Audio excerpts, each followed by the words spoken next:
Alright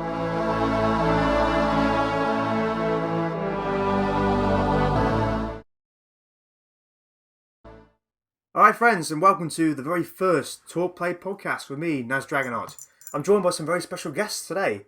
To my right, he's like a diamond, it's the Flawless Cowboy. Hello. Did he just say we were special?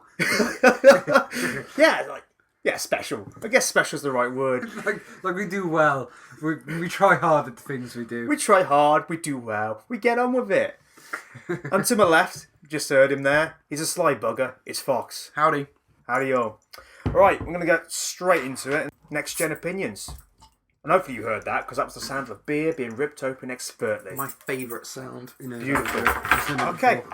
Not his first time. Not his first time. It's not his first rodeo. Oh no. But next gen. Okay, so 2 weeks after E3, we've got price, we've got consoles, we've got this, that and the other, we've got games. We've had a backtrack. We've had a backtrack, we'll get on to that in a second, but initial opinions, what do you reckon, guys? Okay, well, I have for a long time been Xbox 360. I own all the consoles at the minute. I mean, I've got the Wii, I've got the Xbox, I've got the PlayStation. They all get use. I love them all to pieces. I'm not one of these people that's like, I only play one console. However, I got to say, my favourite comes out into the Xbox 360. It does more things that I want to do. The PlayStation's great if I want to play on my own because I think technically it's got the better graphics. I can't vouch for that, but that's what I've heard. But the chat system doesn't really work for me, whereas the Xbox, I like to play with my friends, I like multiplayer games. I kind of always lean towards the Xbox because I prefer to play with people, and I think that works best for me. However, with all the new announcements and stuff, the next-gen consoles, I'm actually going towards the PS4. Interesting. Very interesting. Yourself, Cowboy? Yeah, I was pretty... I went from PS2 to Xbox and enjoyed that. Not having a controller that felt like I was like a giant holding a child's toy. He's a giant. He's holding it. Oh my lord! I'm gonna break this PlayStation controller. I'd probably have broken a few Playing Small Soldiers on the first Jesus, PlayStation. man. That game was really hard. But anyway, really enjoyed the Xbox. Loved the whole being able to have its own internal hard drive thing. And the 360 was Store the of music when I was a kid. It was like, I could keep music on this thing. What? It was wicked. I didn't like the freaky noises it made if you just left it going. Like if you just left it on the menu. Yeah. It made some really creepy noises. It was quite scary. But anyway, the 360 fantastic. Got a red ring. Yeah. Yeah, I've had one of those as well. Yeah. So I tried the PlayStation and. Just very, very lackluster. Nothing. It felt like, I don't mean this in an offensive way, it felt like a foreign console, and it wasn't meant more for a Western audience. Like the layout of it was very systemic. It was like you were looking at a hard drive of a computer with all the different files and systems and openings and stuff. Yeah, it's not an easily accessible console. Yeah. No, I agree with that. I do. But so I was pretty loyal to the Xbox. I got one again. And the PlayStation sits behind the TV and gets used occasionally as a Blu-ray player. Yeah, mine's Blu-rays. But to be honest, though, I mean, £80 is enough to buy my loyalty. So I'm leaning towards the PlayStation 4 just because it seems like much more of a gamer's thing rather than the Xbox One. I don't know. I've got a TV. Why on earth do I need to run my TV through my Xbox? I may have heard this wrong, but from what I hear, the Xbox, due to this big sort of the Xbox 180, has sort of gone back on itself. It's now not going to be out until February. Have I heard that right? No, it will be out at the end of the year. Okay. They are going to push it out to be out Alright, I was going to say, because, that alone would make me want to get the PlayStation, because I'm not going to wait an extra 3 months to get the next-gen console. I want it now. I'm not waiting for it. Yeah. But just to quickly brush over my opinion of it, I got PS3, I love my single-player games, that was what appealed to me. I got an Xbox to play with people. That was it, really, for me. I wanted to play with people, I wanted to chat with them, and what's most telling about it is I've been playing The Last of Us, a topic we'll get onto in a bit. But everybody in my friends list is playing The Last of Us, and I can't talk to anybody about it. It's just a wall of silence. It's like, oh, we're all playing this amazing game. Oh, shit. Can't talk to a single fucker about it. What the hell? And there's your first swear word, friends. Right in there. Yeah, well, it was nice. I liked it. It's one of my favourites. About this 180, they've gone back on the always online thing. which means you have one-time setup. You got to be connected online for that, and bam, straight in. And they've gone back on the idea of having not been able to trade in your used games, which basically means all your games are on the disc now. Pop the disc in, and you've got to have that disc in when you play, which kind of takes away what was unique about those two consoles. Because at the start, it was kind of like, oh, okay, so this one does this, but this one does this, and it's just like, oh, genuine options now for the first time ever. And now it's kind of, we have a choice between two black boxes now again. They do the same thing, yeah, totally. They do the same thing. If they'd have done the clever thing and communicated why always online is great, because most of the games that were advertised at E3, they're always online. Destiny's always online. Yeah, why would you want to play Destiny offline? Exactly. I mean, the first instance of a truly always online game was Dark Souls I played. And I played that offline recently because I wanted to watch something on the Xbox or whatever it was. And it was a worse game without it. Without that orange writing trying to trick me and go, oh, you should try this little shortcut. It's like, that's a sheer drop, that is. No way in hell. Yeah, no way in hell. Excuse the pun, but it kind of lost its soul. Dark Souls had no soul without it being online. And that's it. And just occasionally walking around and seeing a ghost run past you just puts you on edge that little bit more. Oh, that's it. Absolutely. Absolutely. And so, you've got to communicate the benefits of this. What I'd love to do, if it went online, for 30 seconds, like it does on PSN, when you've got the Plus, and it does automatic downloads, it goes, boom, I'm online. Are there any patches? Yes, we'll put them on. What have my friends have been up to? Okay, I'll make a little, card saying, your friends have been doing this of late. And we go, oh, they're playing this amazing game. Brilliant. Boom, great. But, they never communicated what was good about that. And it's the same with the used game argument. Yeah. It's the idea that the way the sharing thing, like 10 people on your family and friends that you've recognised as family and friends you can share your game with. I mean, what would that mean? Honestly, it's the poxy. That was literally the poxiest thing in the world, in my opinion. It was that you can say all you want about struggling developers and things, but the computer game industry is massive now. It makes so much money. Huge. I mean, what a Rockstar gonna benefit from getting that extra? They sell. Everyone in the world already buys the game anyway. So Cliffy B, Cliff Blazinski. Yes, that's it, right? From or ex Epic. We apologise, Cliff. We pronounced your name wrong. Everyone hail Cliff B. Hail. Who the hell's blasphemy? He pointed out quite rightly that by purchasing the game and making it yours, the idea behind that was once you buy a game, they want you to hold on for it as long as possible because they don't want to trade it in because they're losing money every time it's traded in. And by having a game where you've bought it, 3 or 4 months later they'll have DLC, more costume packs, the microtransactions. Yeah. He said by having these games you can't trade them in, the developers are going to be trying to get people to hold on to those games as long as possible, and you're just going to see the massive marked increase in microtransactions and cheap DLC. Whereas if they had kept the thing where you buy the game, it's yours, you can't trade it in, there were more the distributors, the producers were more likely to give you all the content there and there because you bought the game. They're not trying to keep you to get hold of it, keep you holding on to it rather. So yeah, it's kind of like a two-edged sword. Like you buy it and you keep it, that's great, but you're going to see this marked rise in microtransactions. There are so many games though that really do not warrant paying full price for. They're playable and you can have a lot of fun playing them, but do not justify paying £40 for. Oh, absolutely not. Like I'm looking at Deadpool, and it's like £50 on the PlayStation Store, and I'm not paying £50 for Deadpool. Fuck that. No way. I know what that game's going to be. I know what I want from it. I'm not paying £50 for it just for a download. I would love it. It's going to be a great game. I'm going to play it, but if I can get it for £20 online in 6 months' time, I'm happy with that. Yeah, not even just walk into your local game shop. Not still standing. Specific. If they're still standing. Not a specific game shop. A shop that sells games.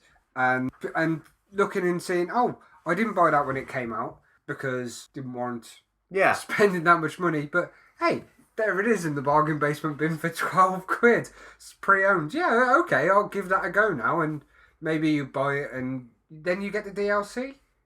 Maybe there's something on it that expands that game a little bit more and they make a little bit of money that way. Surely, What they missed a trick with is the fact that a lot of games, I feel, these days are sold on word of mouth.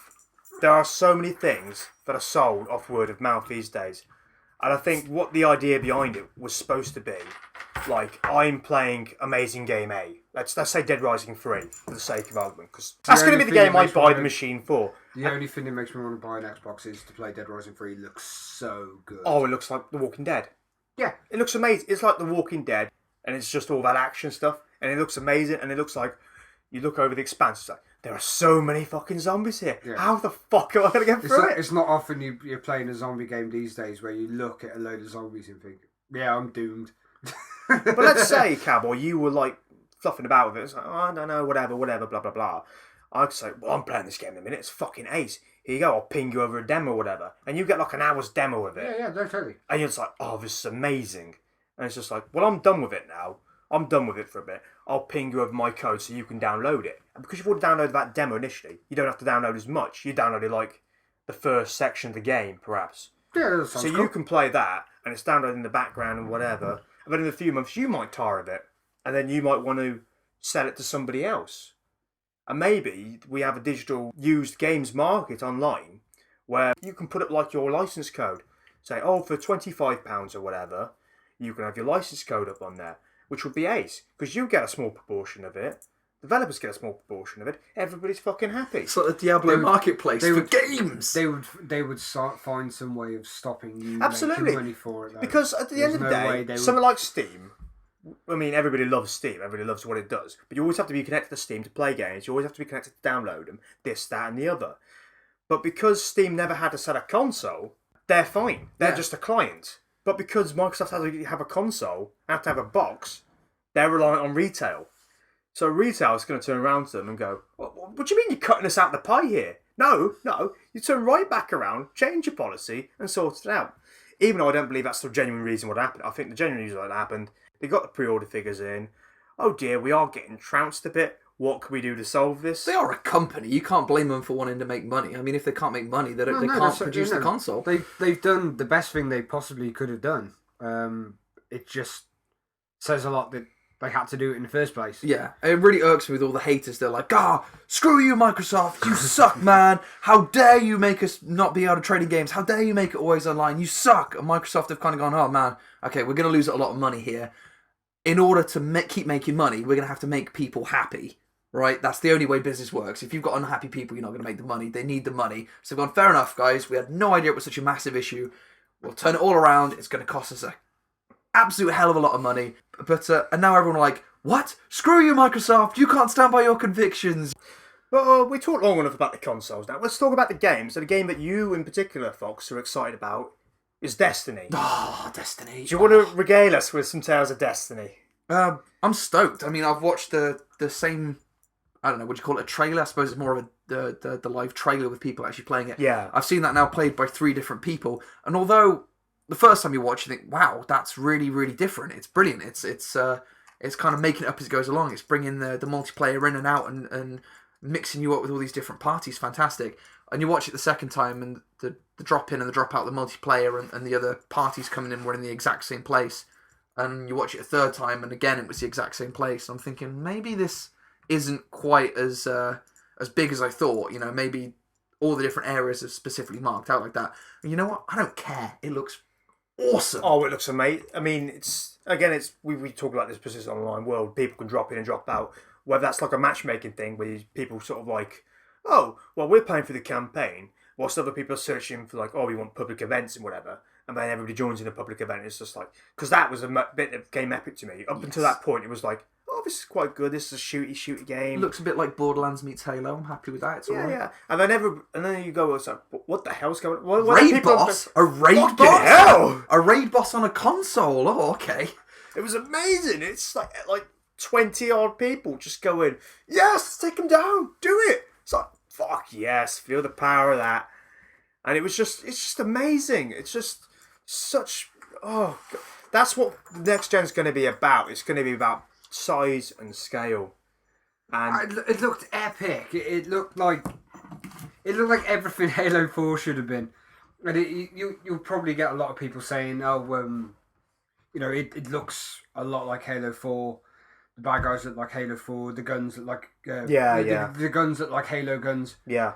Who cares? Like Bungie, no one cares. Bungie made Halo good. I mean, I know Halo 4 did well. It did alright, but like I say, I've never gone back to it. That's the disturbing thing about it. I haven't gone back to it. But the things I do concern about it at the minute, only because I want that game in my hands, is the class system. Because it's kind of like they're like clerics and knights, and they were talking about all this stuff, like the classes and the guns, and I just need that game in my hands to know how it's all going to piece together. Because I know it's going to be good. The shooting's going to be good. Cool. It's going to be great. It's going to be Halo-y. It's going to be brilliant multiplayer in it. I like the idea that it's got a very Borderlands sort of feel to it. Yeah. But also, when you complete a mission, you get a specific gun that's for you. No one else can rob your gun.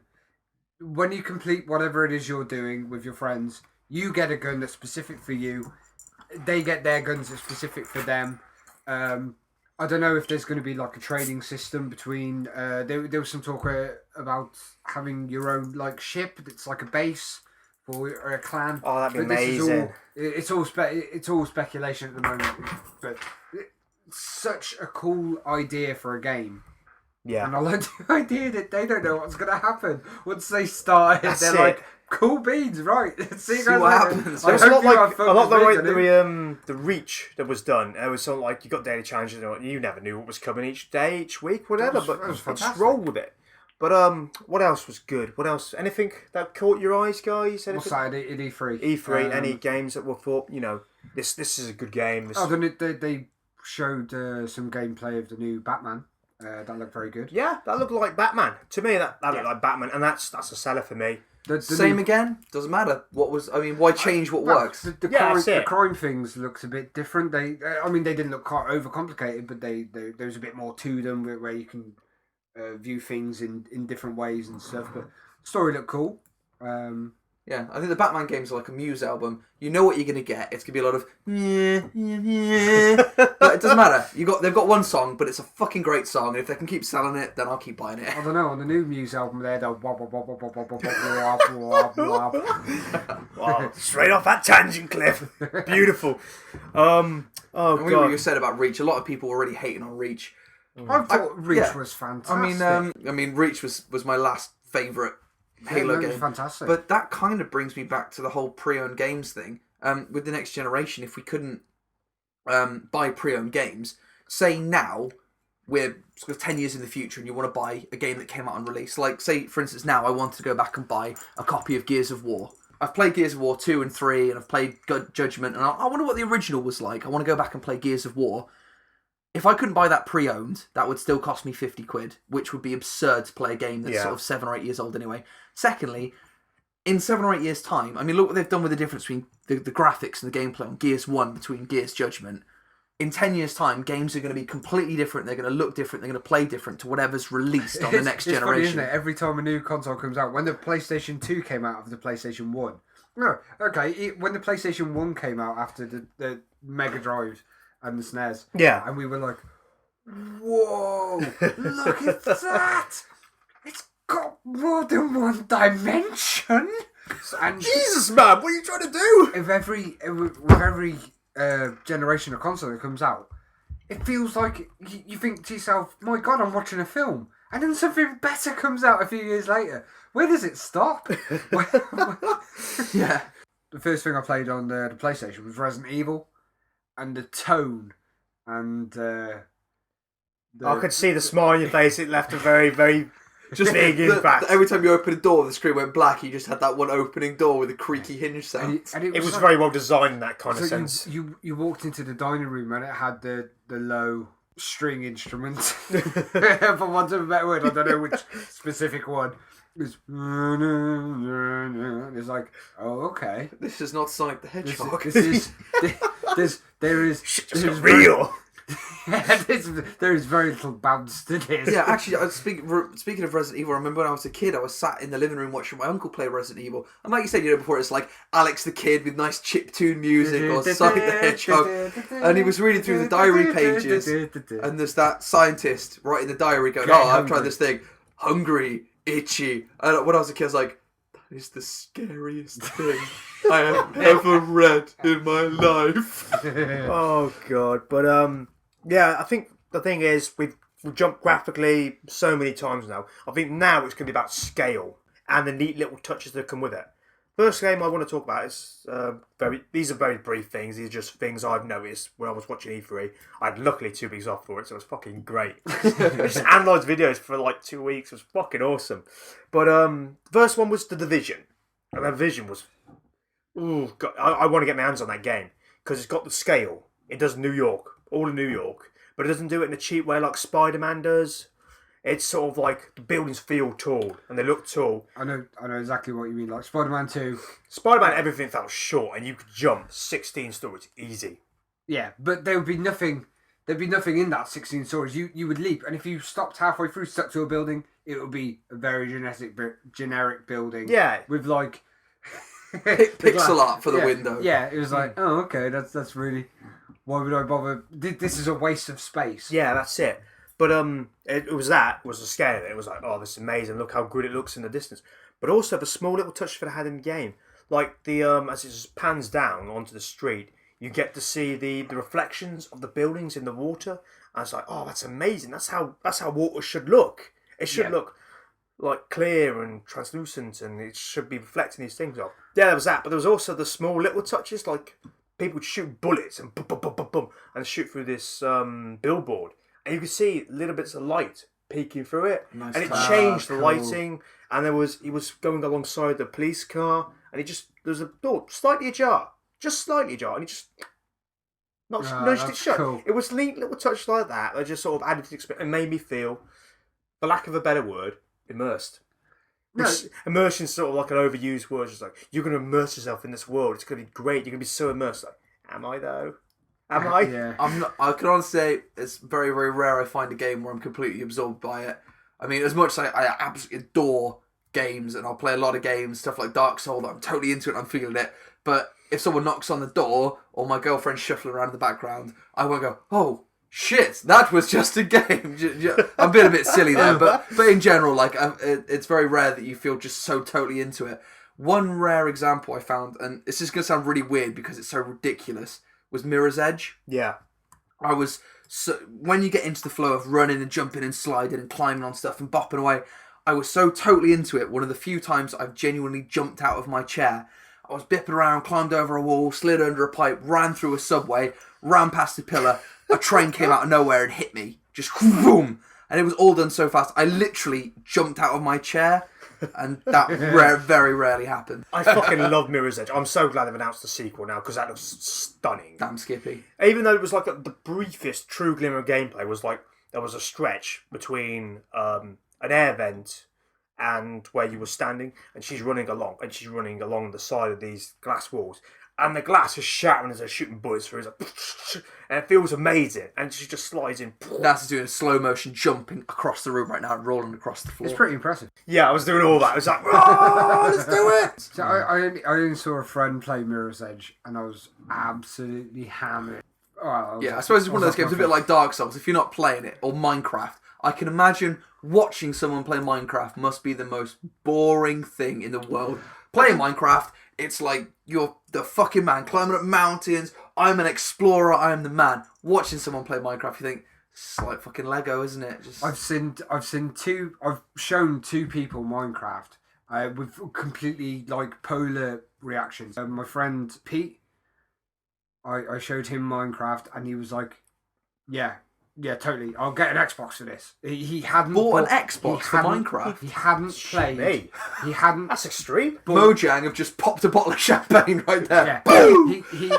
He didn't have this generation's consoles. He still had his Xbox. He was playing Silent Hill 2 and a lot of games like that on it still, and getting his full worth out of that, like Halo 2 and stuff. And he watched that, and the next thing you know, all of a sudden, he's got a 360. And he's playing Minecraft, and it's like, wow, that's amazing. The stuff that sort of sells systems like that. When you break it down, Minecraft, it is nothing that you end up playing it all night, and you haven't done anything. You've hollowed out a room in 6 hours. Yeah. I've been there. I've done to that. me, it takes me back to a time when I was a kid and I played with Lego. Definitely. And it was like, What have you built there? I have no fucking idea. But it's amazing. It's taking me hours. The journey was worth it. And you can do it with friends with unlimited blocks. Yeah, I can have 8 friends playing Lego with me right now. I've built a spaceship. That doesn't look like a spaceship. It looks like a spaceship to me. Yeah. But the problem I have with the way that they're putting it on the Xbox One, they're asking the 6 million people who've bought it, could you mind buying it again, please? It's like, really? Do you want to buy it again? What do we get with it? Bigger worlds? I haven't heard about it. Oh, is this with the new Xbox? The Xbox One, they're doing... The X-Bone. Xboned. It's Xboned! No! It's Xboned! Yeah, they're doing the Minecraft Edition Xbox One, and from what it just sounds bigger, better, badder. Do you know what? I'll buy it. I don't care. The price for the original Minecraft I paid, was it equivalent about £10 in Microsoft points? They're the fantastic deal with Microsoft, so that every update they do, you don't have to buy as an add-on. It's just a free update. And I love that. Cool. I found out that those updates are paid for recently. Oh, I was going to say, yeah, because they only announced today that Microsoft are going to stop charging developers to update Now, to me, in my ignorance, I assume they just sort of put it up there. But they charge for each update, for every title update. So I assume Mojang are just like printing money. They got like a press and it's just running out money. Good guy Mojang. Constantly. Absolutely. Boom, But to be honest, 3 updates all round, yes! when they're saying, you have to pay for the game again, if right now they shut down the Minecraft server, deleted everybody's copy of the game and said, we've just uploaded Minecraft back up again, but it's going to cost you another 10 quid. I'd be pissed for about 5 minutes, and then I would be putting in my credit card details, downloading that game all over again. But then the complete opposite. I showed Oz. Yeah. I love Oz to pieces, but he's not the most positive of folks when it comes to some things like that. He didn't like it at all. He didn't get it. Like we went round to Pete's to record some stuff, and he was like, let me show you my world that I've made. And I was like, yeah, fantastic, because he doesn't have Xbox Live, so I can't see it. So when I went round, it was that whole, like, of course, what have you got? What have you got? And he's showing me all these caves he's explored and dug out, and these big traps. And you can see Oz's face, like, so what do you progress towards? No, Oz, you don't understand. This has taken 50 hours of mining and digging and getting steel and getting redstone and laying it down into a track so you can build this thing. But if you haven't experienced the journey, the actual product looks a bit shiny. And the argument is, you've made yourself a track and you've gone from there to there. Why? Yeah, but to say Minecraft has a point, it's like saying life has a point. It's what you make of it. Yeah. But to sort of just get us back on top of it and just quickly wrap. What I'm saying is the other couple of things that's going to define next gen is number 2, I suppose, would be scale. There's a game that I believe Ubisoft. It's a game called The Crew. And what happens in The Crew, it's like a driving game. And you go around, you get up with a bunch of mates, you go do like crashing into cars and all sorts of stuff like that. But the thing that pulled me in, because I was like half asleep at this point, I was like, cars, brilliant. It's like, we mapped the whole of the US. You go, what? You mapped the whole of the US? Why have you done that? It's like, because we can. Because we fucking can. And that's... You were part right, it's Ubisoft, but it's also Ivory Tower. Never heard of them. Yeah. It's French, so... They sound up themselves purely by calling themselves Ivory Tower. If you're in an ivory tower, you're looking down at people. You were looking down on top of the US and going, let's render this shit today. My draw distance is terrible from up here. But that was one thing as well. And there's a lot of games that are going on about the massive scale of things rather than going on about, like you said about Dead Rising 3. Like Dead Rising 1 and even Dead Rising 2, you would get on top of something high, you would look and you would see maybe like a couple of hundred zombies and think, Christ, that's a lot of zombies. And then they would keep loading up as you ran through the swarm. Yeah. On the third one, you get up on top of something, you look and you see a fuck ton of zombies. It's like zombie forest and there's zombies everywhere. It's like shit. And that makes it a lot more intimidating. But the thing about that, it's kind of taken the fun out of it. It's not quite. It's like The Walking Dead, and it looks like it's going to be fun to play, but it doesn't look like it's going to be fun to be in that world like it was previously. That's with like the crazy lawnmower gear and the madcap stuff and putting the silly masks on the zombies before killing them. It's a shame if they the tone of it, the clown that juggles chainsaws. The graphics looks they've gone more realistic and better, and that's a cool thing, but yeah, will the tone of the game still be tongue in cheek? I don't think it will because it's Western developed, and I don't think Western developed games have the same tongue-in-cheek Japanese. Yeah, there is something sense about of a fun. Japanese developer that just makes it that little bit wackier. It's still Capcom, right? Yeah, still Capcom publishing it, but it's oh god, I couldn't tell you who was actually making it, but I know it's a Western studio. It's Capcom Vancouver. It's gritty and grey, so it looks a lot more like traditional zombie stuff rather than wacky, very blue, as how I always think of. It's very blue, bright, very blue. vibrant. And just to wrap this up, finally, free-to-play games. They're going to start becoming big, I think. And the first one they've gone on about, and the one that excited me, because I made a bet on Twitter. I'd say, if they put Killer Instinct up on there, I'm going to fucking scream. I'm going to get the old Killer Instinct game out, and I'm going to play it. Essentially, it's just like a heart back, and it looks a bit like Street Fighter and whatever, but, I will play it, because it's going to be free to download day one, and I'll only have to pay for the characters I remember playing. And then so I played as Glacius, who was a man who was made of ice. That's the way fighting games are going, because by now, most of the characters in fighting games, you know them now. You will only play as a couple of characters, and if you get on a lazy Sunday and you're like, I want to play a fighting game, I want to play me Killer Instinct, a couple of characters maybe, a character for a couple of quid, fair enough, start playing him, start learning him, but that's good for that model, and I think that's the way that fighting games are going to go. That sounds cool, and if they do things with other stuff like that, in a similar way. Project Spark, it's going to be Xbox One's version of Little Big Planet, and it looks fun as hell. But it looks like a game that I want people to make levels for so I can play them. Yeah. I love stuff like that.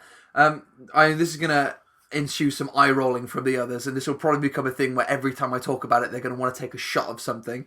But with Skylanders, I love what they've done with Skylanders in that you buy the model, you can play it on any console, on any generation, you put it on the portal and you've got all your stuff on there. Cal was literally tearing his own face off at this point. It was such a nice thing for the guys to do. Like, they could have gone, okay, if you want it on your Xbox, you want it on your PlayStation, you have to buy 2 different models, 2 different portals. No, you got one model, it's got all your stuff on there, and you can play it across all the generations, It was just a nice way of going, we're not going to stick our fingers up to the consumers. You buy this, you only need to buy it once, and you can play it across everything you want. That's really cool, but I don't think it's a game I'd ever... It's such a kid's game. Fair enough. That's fair enough. I don't think it's a game I could ever see myself getting into. But I think on the end of that, there's nothing else other than that I really want to sort of cover at the minute. So we'll wrap this section up there for the minute. We're going to go away, have a bit of a break. When we come back, we'll be telling you guys what we've been up to of late. All right, welcome back then. We're in the section where we'll talk about what we've been up to. So, gentlemen, which one of you wants to go first with what we've been up to? Or should I just jump straight into it? You go for it now. I'm on the diving board. I've got people behind me, blocking up the space. I'm diving in. We're going to push you. Push him off that diving board. I've been pushed in. We're doing Mr. Bean. Do a flip. Stamp on his fingers. Let go of the goddamn board. I don't want to dive in. No, right. It's an extended metaphor. Well, of course, as I've been playing The Last of Us, which is amazing. And I'm so glad I took it round to yours, Fox, because to see the look on your girlfriend's face at the start. First 15 minutes. Yeah, that was what it was. It just to see the absolute heart. It was like someone took a puppy, gave it to her, she nursed it for about 4 or 5 weeks, took care of it, loved it, and then you took it away and shot it in the face. Just capped it. I haven't played The Last of Us yet. Is it worse than Up? It's up there. It's up there. It's up there. Bosh! I see what you did there. Joke of the day. I was gonna, 3 points. I remember actually going to watch Up, and I was sat there, and I was thinking, kids' films aren't what they used to be. I mean, no, actually saying that, I suppose Bambi's mum, she got capped. Mufasa, he got trampled. I suppose maybe, but even those, I'm thinking they're animals. They kind of got killed off screen. I don't know. Mufasa kind of got trampled, kind of on screen. But yeah, Up was just like he was Darth Vader, so it doesn't yeah, matter. he came back. But yeah, I mean, Up was like the most devastating kids film I've ever seen. Yeah. So yeah, it was really, really funny after 10 minutes, but even by like an hour and a half, I was still kind of traumatized by the first few minutes. What I was saying, it's an amazing game. It's in my head, it's been reduced to just a bunch of noise like, ooh, ow, what? No! Oh, this is awesome. And that's all it is in my head now. But there is one bit in it which it makes me break the reality that I'm in a game, and it's a bit, I'm trying not to ruin this at all, but you go into a restaurant and there's glass shards on the floor, and the whole game to me has been based on the idea of sound and the idea of concealing your sound and sort of hiding away. and there's glass on the floor, you walk over it, it makes a noise, there's glass everywhere in particular spots, almost like a grid layout. I'm like, oh shit, this is going to be a boss fight, isn't it? And sure enough, a damn near boss fight happens. And honestly, it's perfectly fine, but the fact it was flagged up so easily, Yeah. and it was in my game brain, it went, this is a boss fight. You're going to be trapped in a boss fight. I'm like, fuck It's me. like walking into a room and it goes, checkpoint reached, and there's like 30 piles of ammunition on the floor. And it's massive. The room is absolutely massive. Oh, it like is. Something really big is going to happen. Oh, yeah. I mean, the rest of the game's brilliant. Even after that fight, even during that fight, it's brilliant. But because that bit was so well flagged, I was kind of like, Yeah. I could prepare myself mentally for it. It's like, okay, it's going to be a lot of... And I did that fight easy just because I knew what was coming.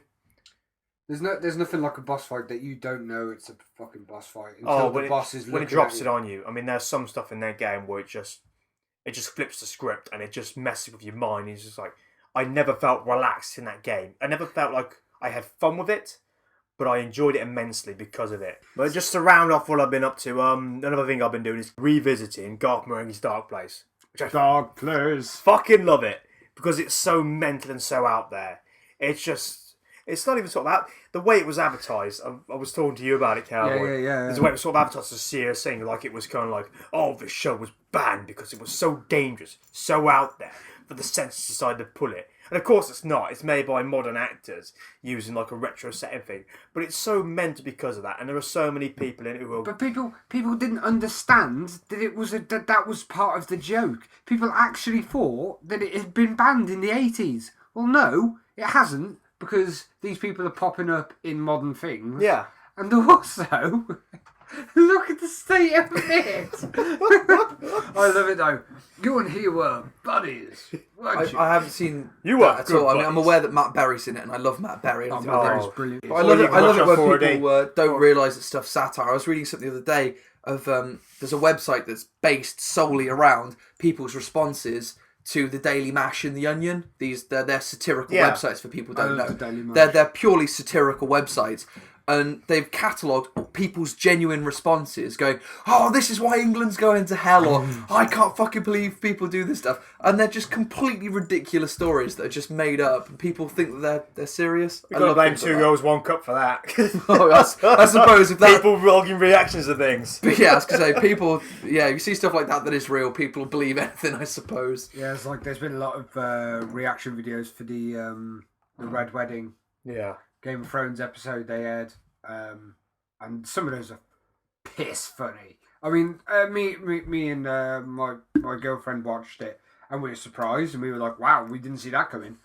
But the way some people reacted, it was like they were quite happily watching their favourite TV show, and all of a sudden, it cut to a clip of someone shooting their cat.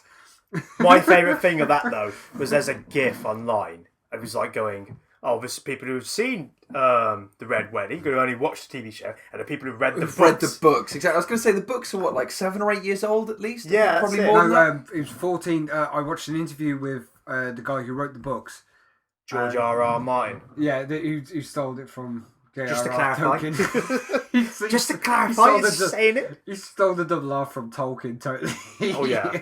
Absolutely. But he was saying about how a lot of the videos have been set up by people who already knew it was coming in the books, so they could see their friends' reactions. Absolutely. Are the husbands and wives not at all suspicious, going, "I'm going to put Game of Thrones on, which is notorious for killing off main characters. And while it's on, I'm just going to set up this camera here. Ignore this camera, because nothing bad's going to happen." Yeah, but he was. He watched a load of these clips of people like literally just cacking in their pants. They were pooing everywhere because of this episode. They come back to him. He was like, "Yeah, that's why your nerd friends were depressed 14 years ago." That's really cool. Oh, God. Right, that's enough of me then. Fox, you want to go next? What you been up to? What's been good? Let me see. Well, getting off the topic of computer games and TV shows, I've been getting back into Warhammer 40k a bit lately. I'm not going to go too much into detail about that because that is power nerding to the highest level. I like it. Yeah, I know you do. I am the odd one out here. It's odd.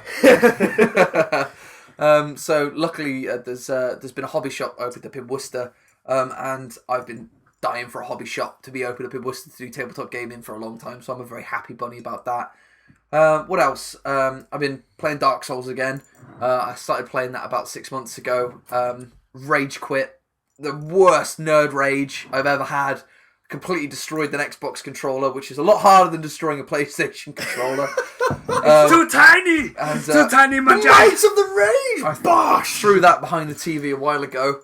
And then after E3, after Dark Souls 2 was announced, I strengthened my resolve and decided I was going to give it another shot.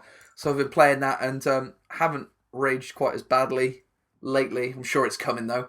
But also what I love about Dark Souls so much, you could kill the same fucking thing 90 times. 90 times you can keep killing that thing, but it can get you. Oh, absolutely. If you aren't careful, fucker. and if you don't think, okay, I've got to be careful, it will kill you. Yeah, many times. Even the fucking rats, the bare bones thing. You're playing Dungeons and Dragons, you're playing Fable, you play any fantasy game in the world. The first thing you will ever kill is rats. And I'm running around Dark Souls. I've got some badass motherfucking sword. I've got some great big armor. I've slayed dragons. I've slayed demons. I've killed things that are bigger than my house. And I'll just get complacent for 30 seconds. I'll walk into a room and go, huh, rats over here. Watch this. And they'll fucking give me. And I will rage so hard, but it's my own fault because with Dark Souls it never really feels unfair. It kind of feels like you learn something every time you die. I don't think I'll ever get a Dark Souls kind of game because I am. It's not for everybody. I will say this. I'm far too gung-ho. I just go off my twat and stuff. Yeah, fuck it. I'm going to run in and punch that grunt in the face. No, it doesn't work on a lot of games. It didn't work on Gears of War, and it probably won't work on Dark Souls. What else? What have I been up to? I caught Man of Steel. Yes, Man of Steel. We've got something to talk about with that, Everyone's seen that. Cowboy, you seen that? Yeah, I've seen Man of Steel. So, I mean, what's the opinions on it? I mean... I loved Man of Steel. The cowboy loves the Man of Steel. All right. He's got his boots and his spurs on. He's come in there. He's ching, ching, ching. Saloon doors open. I know. I loves it, man. Come at me, bro. My only problem with it was that by the end of it, the fight scene at the end was so long that I actually felt like I've been fighting fucking Zod. It was so long. You were just exhausted. Oh, God, Zod, why you done this to me? I left it and I was like, fuck me. That was exhausting. There's only so many skyscrapers you can watch fall. Yeah. Drop has a lot of skyscrapers. I thought it was alright. I didn't love it. I didn't hate it. A lot of kind of the nerds are split down the middle. They either loved it or they hated it. I thought it was alright. It was a beautiful film. It looked amazing. The fight scenes were fantastic. I mean, the standout part for me was the Battle of Smallville part, where it was Superman fighting two of Zod's people and the US Army. I'm sorry, Cowboy, I'm going to have to interrupt you. You cannot describe Zod's right-hand woman as two people. Because no, there was that big guy. Well, no, I know he was there as well, but she should never be just sort of paired up with someone else. She was beautiful. She was alright. She was alright. She was all right. She was very Dragon Ball Z-ish. Yeah, pang, pang, that pang. whole film was Dragon Ball Z-ish in the end. Oh, there's an orphan and he's really powerful, and then his whole planet come back, but they're really evil, and he fights them. It was Dragon Ball Z, and with the fucking hell, that's what Dragon Ball was all about. Was Superman? Oh, my brain's been opened up now. It's just leaking everywhere. I was gonna say I enjoyed the fight, but I was too busy masturbating to enjoy it. Did anyone else think though that the generic big guy that was fighting Superman along with the hot chick looked so much like the big guy from Army of Two? It was ridiculous. Yeah. Yeah, the big generic looking angry face mask. Oh yeah, it just looked angry. But say, I didn't watch it myself. I watched all the trailers. I sort of, from trailers these days, you get a vague idea of what the film's going to be about.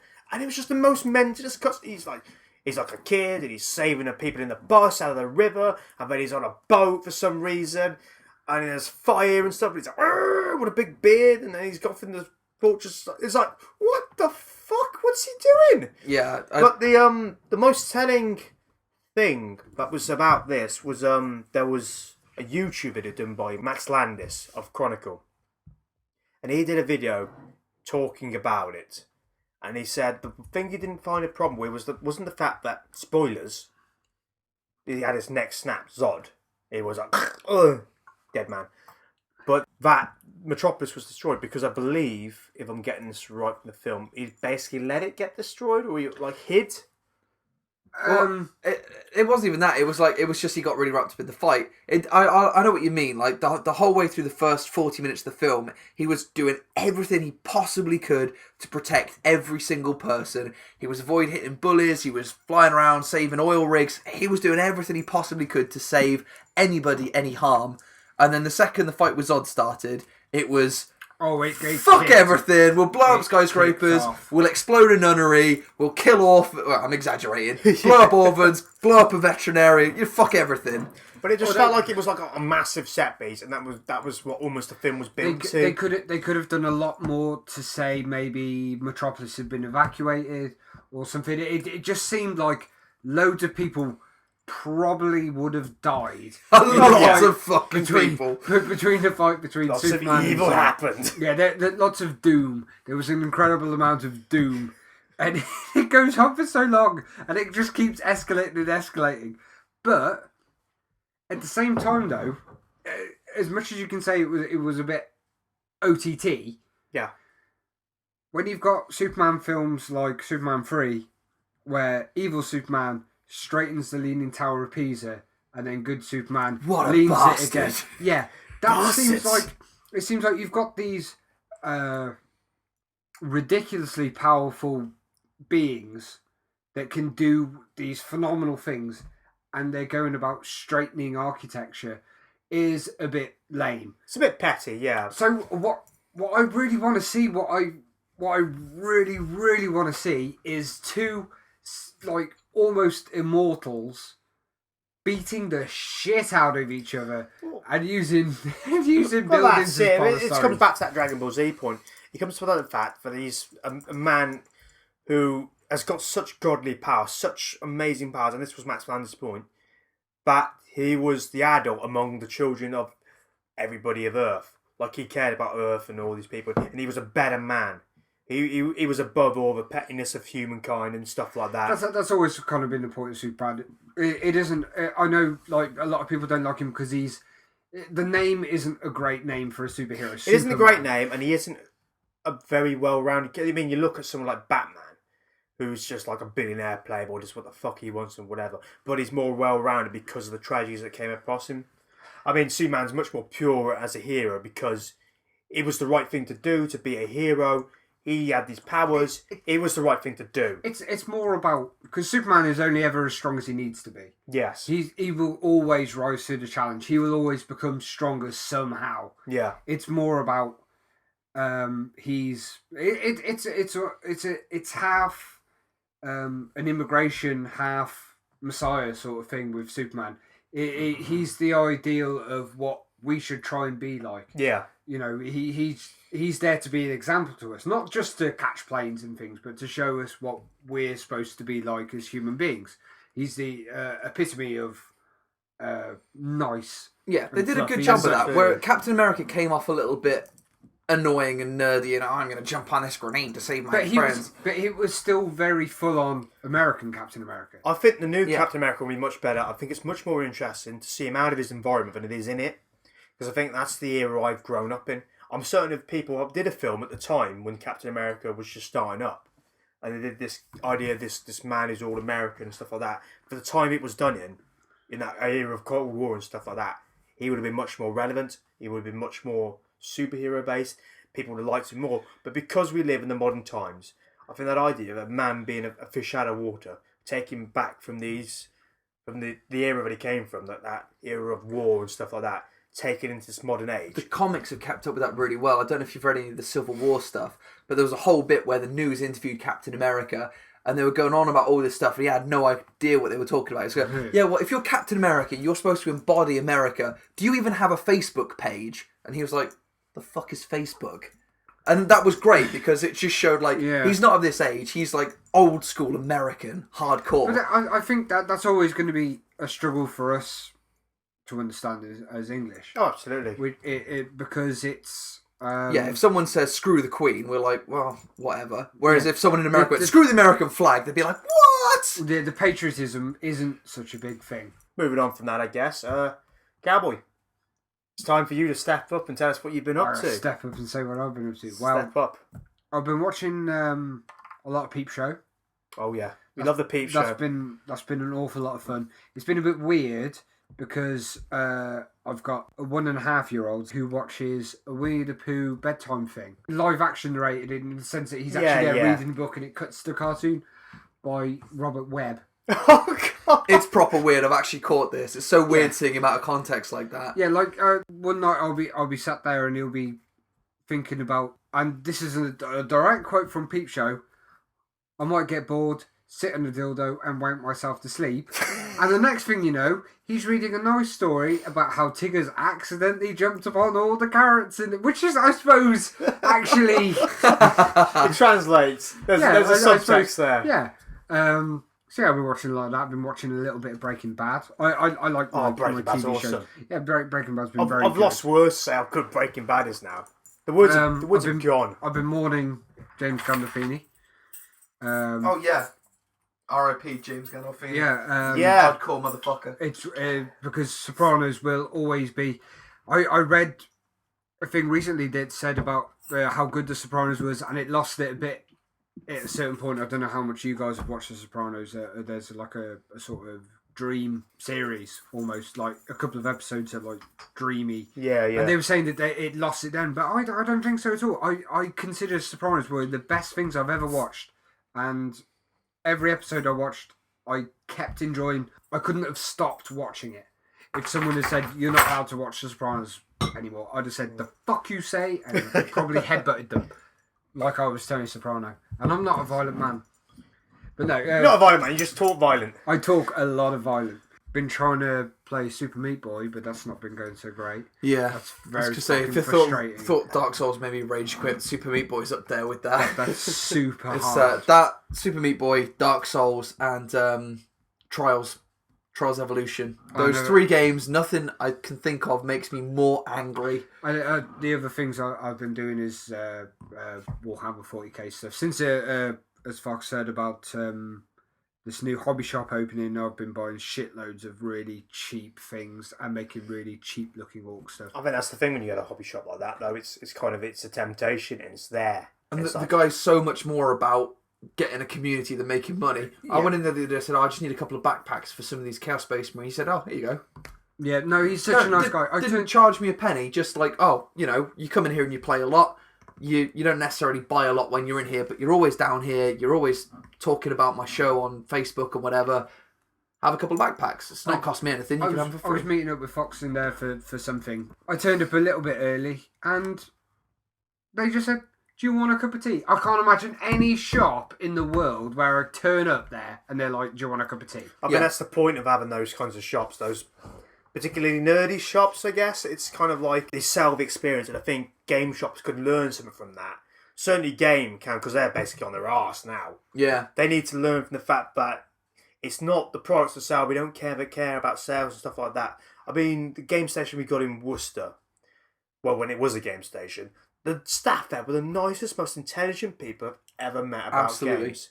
And it was just kind of, you go in there and, do you know what, they wouldn't bother you so much. You get the occasional, are you looking for anything particular? But 9 times out of 10, they leave you alone. I mean, they've got to make a sale, let's be fair. At the end of the day, they're people who've got to make a sale. I was reading an article the other day when the Xbox One was announced.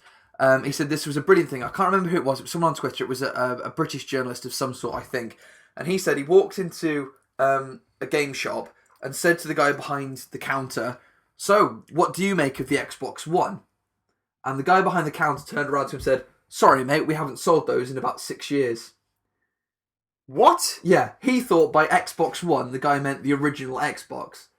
So it just goes to show, when we were at the game station, we'd chat to the guys, we'd talk about games, we'd talk about downloadable content and the magazines and stuff like that, and they'd be really into it. There's nothing worse than walking into a game shop and saying, so, what do you think about this console, or what do you think about this game?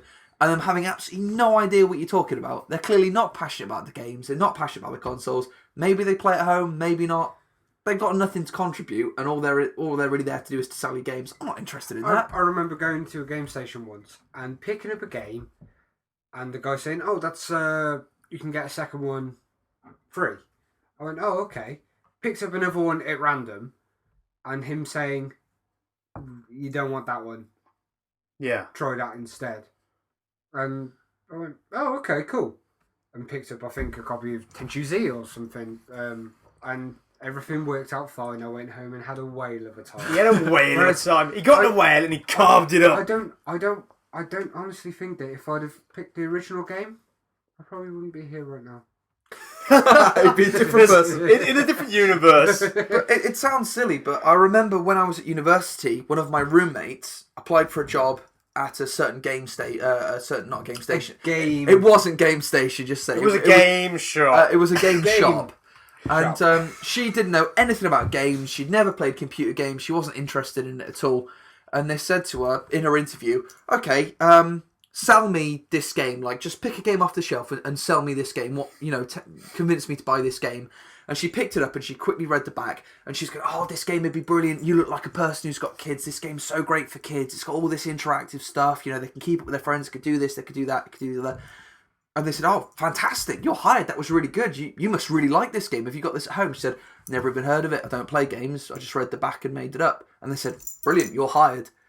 Which is, that's wrong, that is. If it's something as specific as a game shop, most stores, if you're working at an Argos or a Sainsbury's, maybe it matters, maybe not so much if you're into groceries.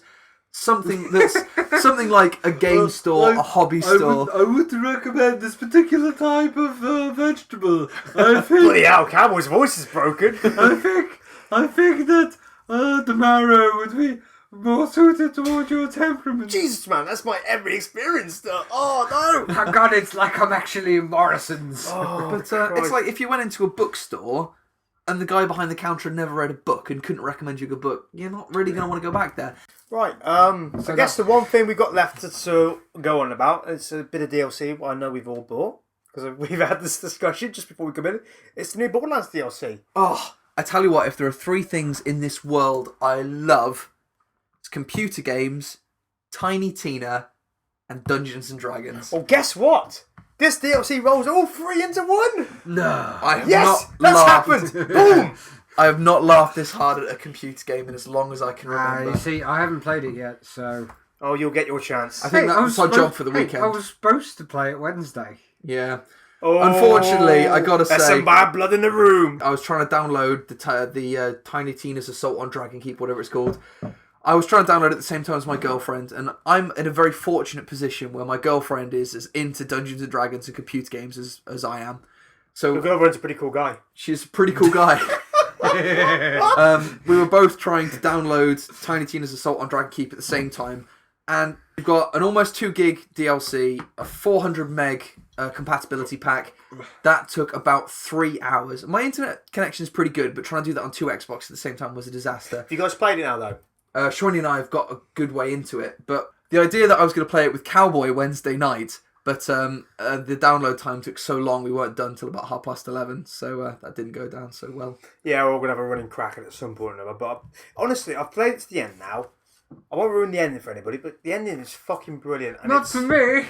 Not for you, it wasn't. I gotta say, it's a really weird mix of fantastically clever, really funny, and actually quite touching. There are a few bits in there that made me go, Tiny Tina.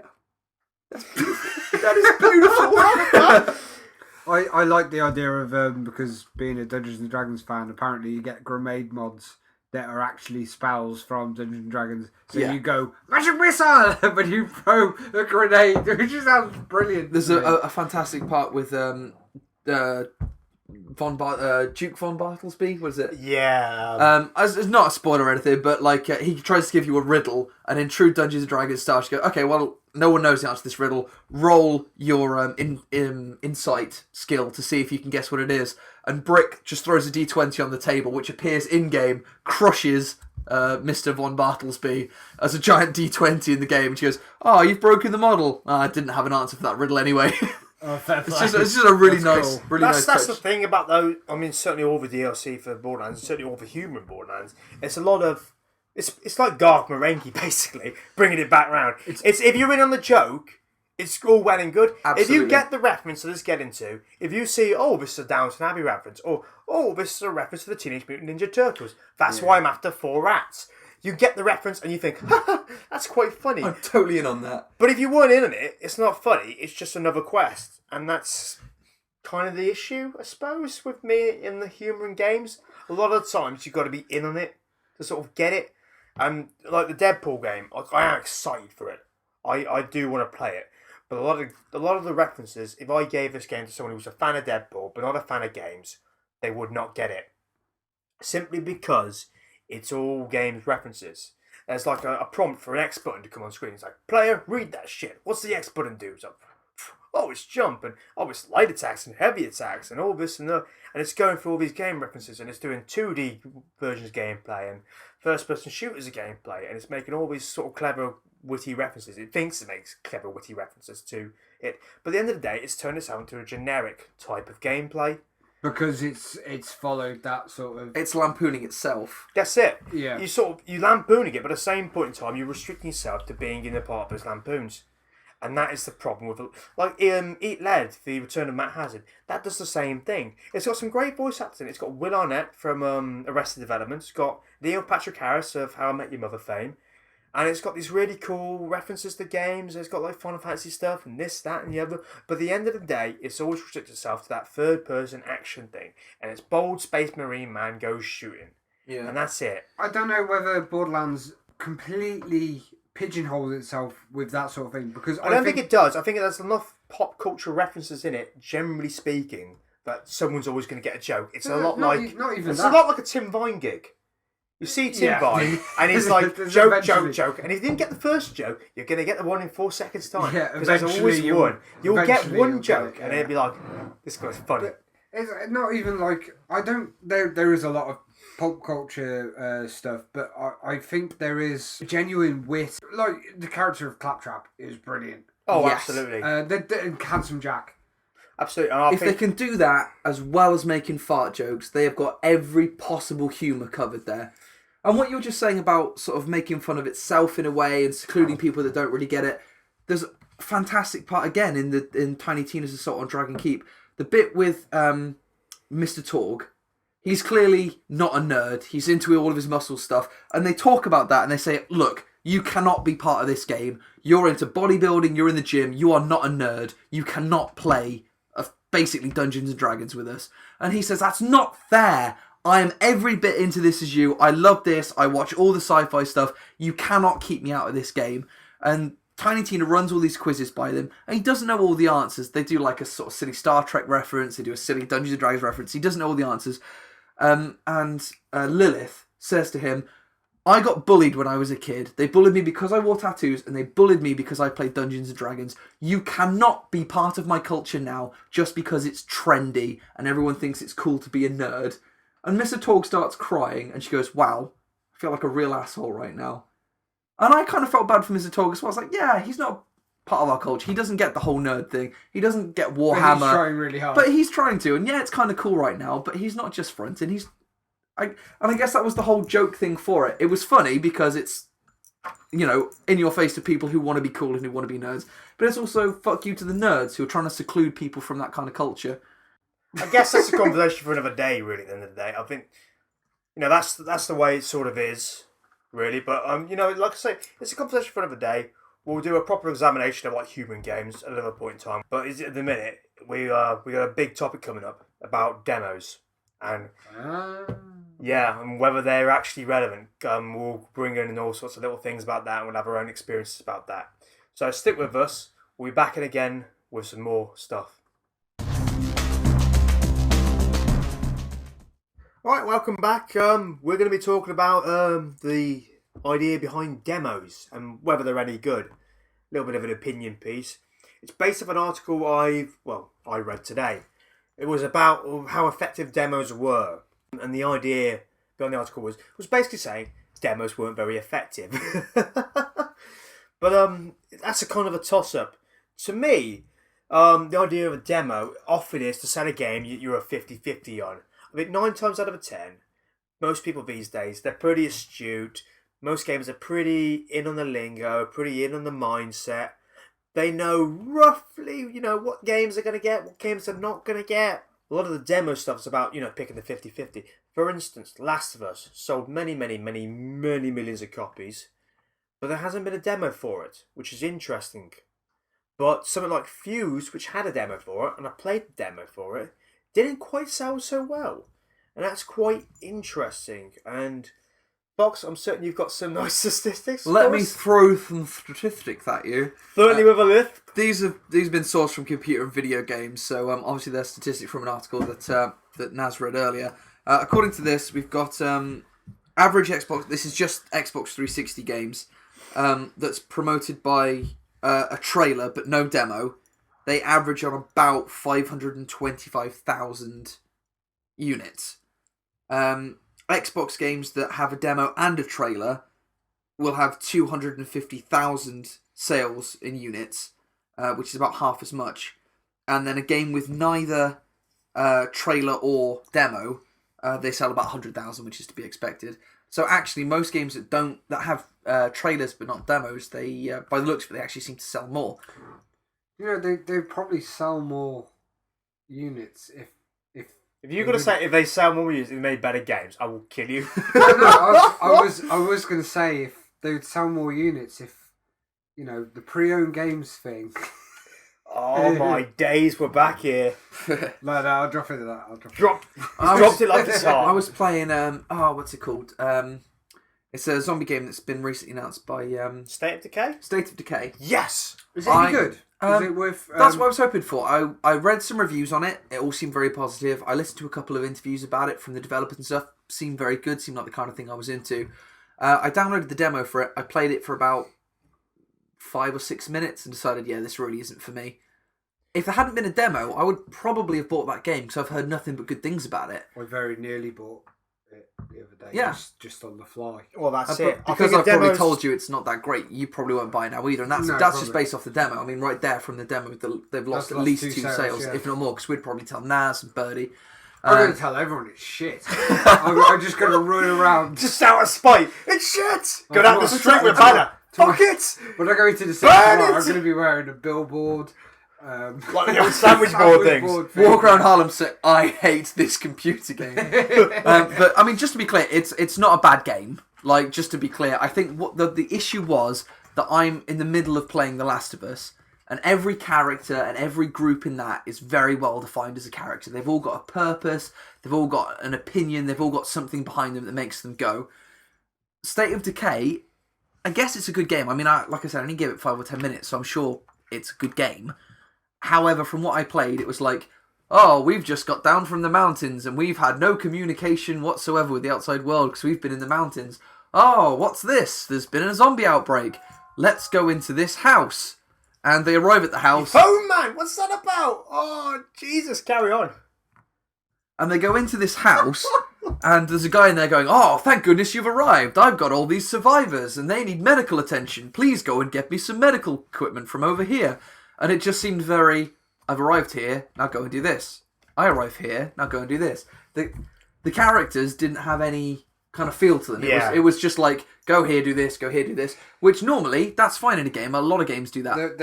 They're doing things that are very linear to games. Yeah, and I think normally that probably wouldn't have been a problem, especially for a download-only game. I don't think it's actually got a retail release. No, I think it's purely arcade. Yeah, it's a pure download. But because I've been playing games where it's so story-driven, and that really appeals to me more than just the kind of go there, grab this quests, it just didn't seem to grab me as much. And therefore, I am not going to download it. I've told you not to download it. You'll probably tell people not to download it. So I guess maybe, from what they're saying about the demos... I think word of mouth sells a lot more than a demo would. I think it's to sort of say to people, I know you've been umming and ahhing about it, but check out this really cool demo for this game. The demo that I loved the most, Skate. And I fucking love Skate. But I remember I was a period when I was still liking Tony Hawk's games.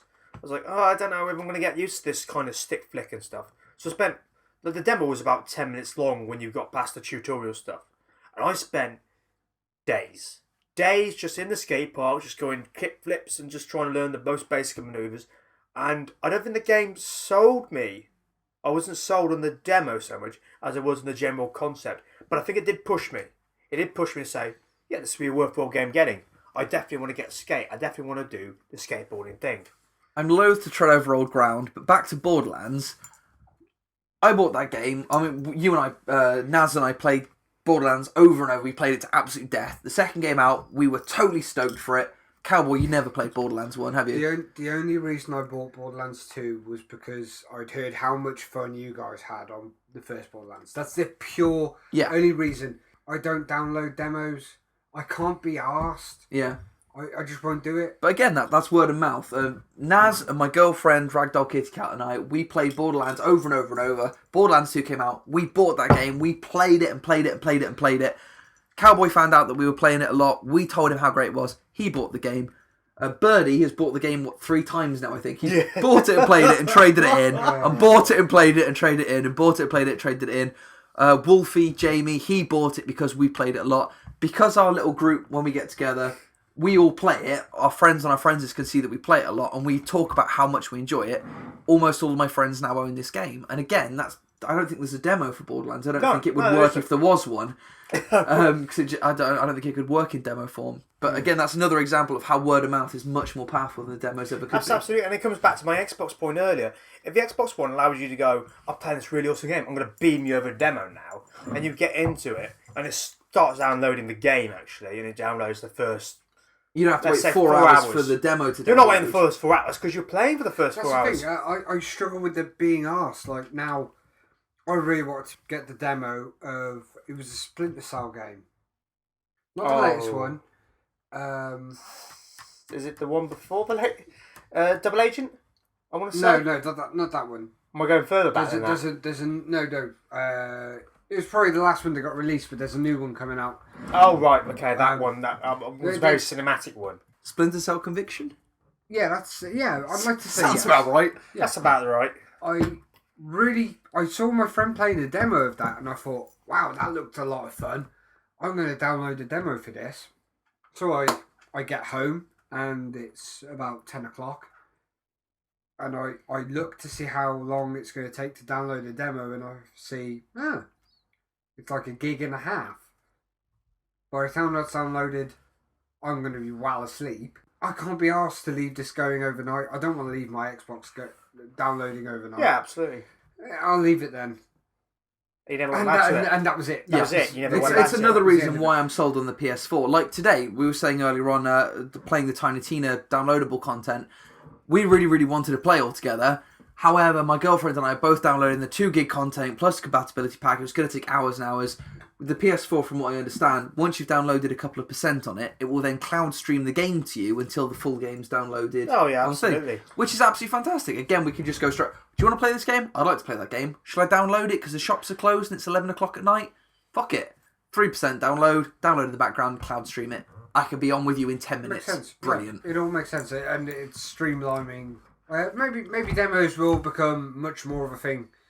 But I think they're becoming much less of a thing, to be honest with you. Yeah, I remember back in the day, I used to go to car boot sales when I was maybe 13 or 14. It's a very English thing. It's a bit like American flea markets.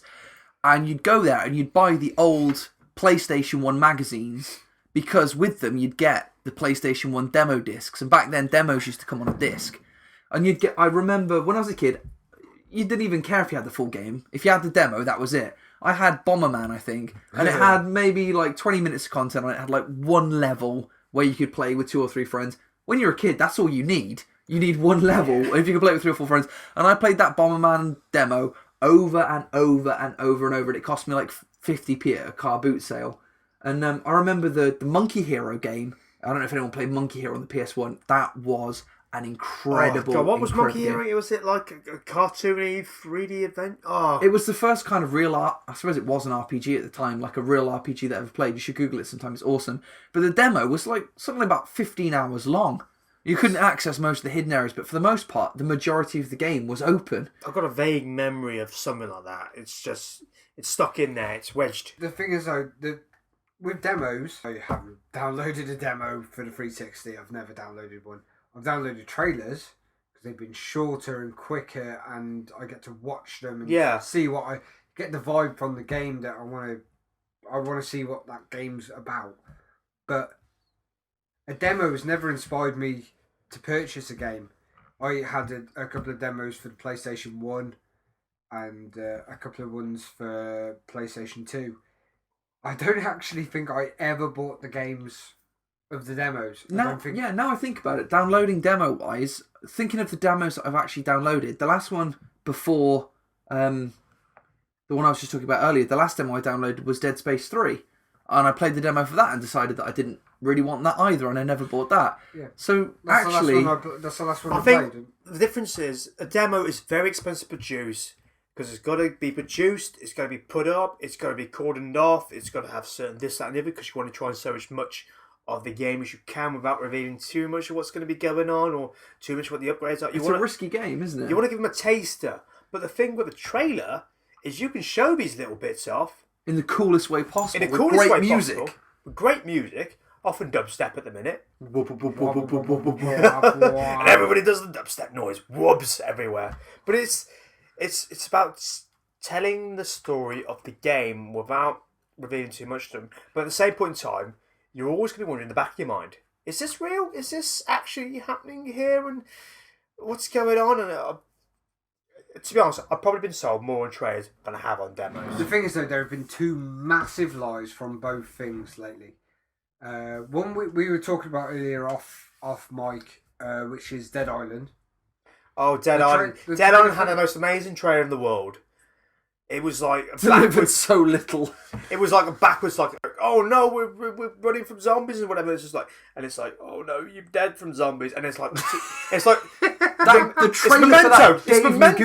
goosebumps. It's Memento. It's like, but what's going on? Holy crap! It's got- like Memento. it's got This a- is going to be like the most humanic zombie game in the world. And do you know what? It fucking wasn't. Could you go get my boyfriend's bracelet? I left it in the hat over here. And I left my. There were people that were dead, and I left my teddy. Fuck off. Jesus Christ, Valerie, just fuck off. Could you get my teddy bear from across the No! island? Go away! There are zombies everywhere. The trailer gave me goosebumps. The game made me vomit. And the other though, It's going to be bad news for you though, because Techland, Riptide, yeah, the second. they're doing not only they're doing Riptide, but they're also doing one of your favourite games, Saints Row. See, I'm in two minds about the new Saints Row. I love Saints Row the Third. I like the idea of the one where you got superpowers. I think it would be very much like Crackdown, a game that I really enjoyed. Jumping over buildings, throwing cars, brilliant. But it looks like they've lost a little bit of the humour. I mean, there were a lot of fart gags and dildo jokes in Saints Row the Third, but it was about more than that. Whereas all the demos and trailers and stuff I've seen of the fourth Saints Row game, it looks pretty much just butt jokes. I'm not saying that Techland are going to be involved in the production of Saints Row 4, but anyway. But I imagine there's going to be a trailer mis-selling that game again. It's going to be set to Gangster's Paradise. I really enjoyed Saints Row 3, and the idea they had for Saints Row 4 was supposed to be a DLC for Saints Row 3, and they thought, no, fuck it. This is so good we can make its own game. Yeah. And that, to me, says, yeah, this could totally be something that's real worthwhile. Yeah, so well, that's the thing. Like on one hand, it's a bit of a middle finger to the people who paid for the DLC season pass, thinking they were going to get all the stuff. Yeah, that was a crock. But on the other hand, it's like if they can squeeze another full game out of it, let's be realistic. I'm probably going to fucking pay the £30 for the game after a couple of months when it's out and it's lowered in price. I'll probably buy that, and we will have a great time, like we've done with Saints Row the Third and like we've done with Crackdown. The other thing I was going to say about the falsities of trailers and demos, the other massive one recently was the Colonial Marines demo. Jesus, Oh man, what the hell, that Gearbox? trailer, fucking hell. How the It hell looks can you so come out with good. something The like trailer looks Borderlands? amazing. It looks so good. I watched the comparison video and they were literally playing shot for shot, doing the exact same thing. I've seen that the video. person would look one Yeah. way and look the other, and they were comparing the two, and it was like, oh, that looks really cool. That looks really wank. Yeah. How can Yeah. Gearbox come out with something as high quality as Borderlands and then come out with something that I've never played it. I'm speaking purely out of what I've read and what I've seen. You don't Something need as to. shoddy You don't as need to. What you've seen is what it is. Bollocks. No, it's a real bad game. I don't think there's anyone in the world that actually likes Colonial Marines.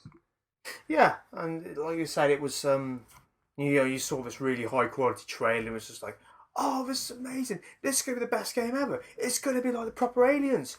Amazing. And then it's not. Yeah, Ridley Scott was kind of saying he was hoping it was going to be like the next step after the original Alien. It was going to be like the next thing. Instead of a movie, they were going to use the game. But I think it turned out to be a bit of a letdown. I mean, as I say, I've never actually played it, but from what I hear, it was a bit of a letdown all around. No, it was sad.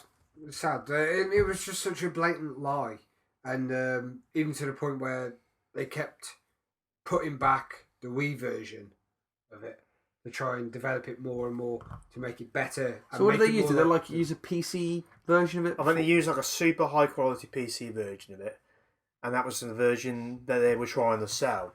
What was it? Ghost Recon. I think they did a couple of years ago. They had this high quality trailer. It was like, oh, it's amazing and stuff. Then it came up with this is not in game footage.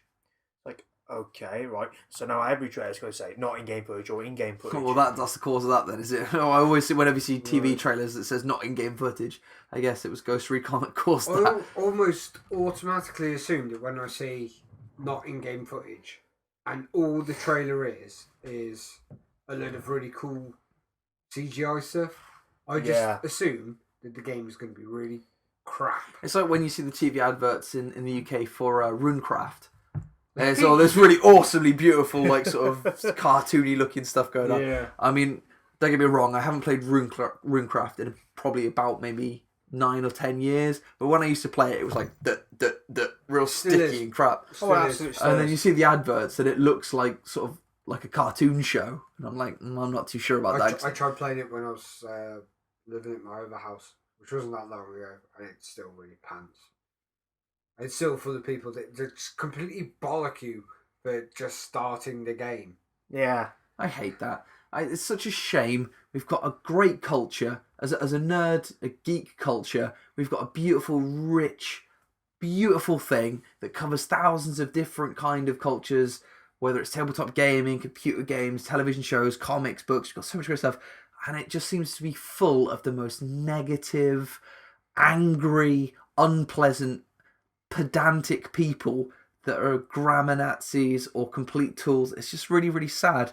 Every time you try and get into it, for the sake of doing one-upsmanship at the end of the day, and you try and get new people who seem to really want to be part of that culture, and they just seem to get slammed down and ripped a new one by forum pedants and game nerds. It's quite sad, and we all fall into that trap. I mean, I found myself when we were playing, when the first time I was playing Last of Us, and you sat with me, and it's an amazing game. It's beautiful, and I was walking around going, "Oh, can kick that." That didn't seem to have much gravity to it. And then caught myself going, what am I doing? Why am I being so negative? This game is incredible. It's had hundreds of people put thousands of hours of work into it. And I'm upset because this particular milk crate I've kicked over hasn't bounced off the wall properly. What am I doing? It's so hard to fall into that trap. And we should really, as nerds, try and really get people into it rather than trying to discourage people from being more like us. Yeah, I think it's difficult. I think it's difficult when... I think the people that tend to drift towards the less popular aspects of pop culture stuff, if that makes sense, because they get given such a hard time generally by everyone else, that when they can one-up someone, like you said, it's the one-upmanship. When they can one-up someone, like, actually, no, I can get in on this. I can be better than you for a change. I can tell you. Spent so long knuckling under, I suppose they just jump at the opportunity of knowing something a bit more than someone else, which is fair enough, but try and do it in a way that shows a little bit of class, I guess. I think at the end of the day, it's come round back to your Borderlands 2 point about what Lilith was saying. Because she was bullied all her life for being a nerd and whatever, it's now her turn to turn on it just because it's come popular now. It's hard to accept people trying to get in on the culture without really knowing it when you've suffered so much for your love of the thing. But maybe people shouldn't have to suffer for it. Maybe it'd be a bit more of a nicer world all around if we could just get people in. It's probably the beer talking. I've had like plenty of beers now and I'm like, I love everybody. Everything's great. But yeah, in general, I mean... tomorrow with some more games, you're going to be like, fucking hippy dippy. But yeah, I just think overall it'd be a lot easier on everyone if we could just let people into the culture a bit easier without them having to run through the trial of fire that we all had to go through. Yeah. But just to put a cap on the original point, demos, are they a good idea? Are they a bad idea? I don't think they're needed anymore. I don't think we live in a different world now. Yeah, I don't think anyone's gonna get persuaded by a demo. No. If anything, I'd rather that money and time go into the fact to make that game a better product rather than showing off what the product is at the minute. Even if it does say it's a work in progress. It's a work in progress. No, you've spent thousands upon thousands of pounds making this demo so I can play it. I'd rather you just put the demo out, by now, graphics are good enough. I just wanted to see gameplay mechanics in the purest form in a trailer. You don't get demonstrations of TV shows. You get trailers of TV shows. Absolutely. And that works fine. Yeah. Absolutely. You don't need demonstrations of TV Before shows. we started talking about it, I said demos, of course they're a great idea. They give you a chance to play something before you buy it. Try before you buy it. Awesome. But now we've actually talked about it and we've looked at the stats and I've actually thought, when was the last time I played a demo that I actually bought? I'm going to have to agree. Demos, could probably live without them. Trailers all the way. When the topic of demos came up earlier on, when that was decided we were going to talk about that, I thought, I'm going to struggle with that because I don't play demos. But actually, that's given me a really good point of view. Fuck demos. That's what I say. Fuck them. Although we have kind of said up to them. that not necessarily trailers are always what they're cracked up to be with the Gearbox thing. I think No. if they actually put some time and effort into the trailers, they spend all the time they're going to spend on the demo, put them into a trailer that's representative of the actual product. I think we're all generally agreed across here. We'd rather see a good trailer than play a good demo. Absolutely. Yeah, totally. So there we go, man. We've solved the problem with the trailers today. That's right. You don't have to worry about that anymore. There you go, It's fine. Xbox. It's You're fine. welcome. Remove demos, stick with trailers. Stick with trailers, remove the demos. We won't be too bad unless you have those demos as games we've already got and we can recommend them to friends. Which you should be doing, by the way. But you won't be doing it because you've done a massive U-turn. Well, that's not a confusing message. That's the Xbox message. That's the Xbox message all around. And with that, I'm going to conclude this very exciting, very productive episode of the Talk Play podcast. I've liked it. It's been I've good. liked it. I've enjoyed it with my face and my ears. You have looked like you've enjoyed it with your face. Your mouth is just literally just cutting I'm doing a Mark Hamill. a jib, as it were. If there's an excuse to drink beer and talk about games that's better than this, I've yet to find it. He's yet to find it. If it is, it's for wankers. It's for wankers. And that's Cowboy's final word on that. And that is indeed my final word on that. Thank you all for joining us this evening, or today, or whenever you're doing it, working out the gym. I don't care when you listen to us. Just listen to us. Give us a listen. Sub us if you love us. And we'll catch you all again soon. All right then. Cheers.